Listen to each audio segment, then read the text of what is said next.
बाळा, या संदेशाकडे दुर्लक्ष करू नकोस.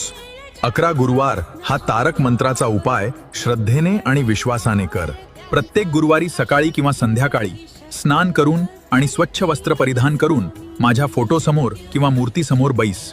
तुपाचा दिवा आणि अगरबत्ती लाव आणि बाळा, श्रद्धेने मला फूल अर्पण कर. माझ्यासमोर एका तांब्याचा ग्लास किंवा कलश स्वच्छ पाणी भरून ठेव. त्यावर तुझा उजवा हात ठेव. त्या पाण्याकडे पाहत एकाग्र मनाने 11 वेळा तारक मंत्र म्हण. मंत्र म्हणताना तुझा माझ्यावर पूर्ण विश्वास असावा. मंत्र म्हणून झाल्यावर मला साखर, पुरणपोळी किंवा पेढ्याचा नैवेद्य दाखव आणि तुझ्या मनातील इच्छा मला सांग. ते जे पाणी माझ्यासमोर ठेवलं होतं ते आता सामान्य पाणी राहिलेलं नाही. तो माझा आशीर्वाद आहे, स्वामी तीर्थ आहे. ते तीर्थ स्वतः प्राशन कर आणि तुझ्या घरातील इतर सदस्यांनाही दे. उरलेले थोडे पाणी संपूर्ण घरामध्ये शिंपड. हा उपाय सलग 11 गुरुवार करून बघ. तुझ्या घरातील नकारात्मक ऊर्जा नष्ट होईल. आजारपण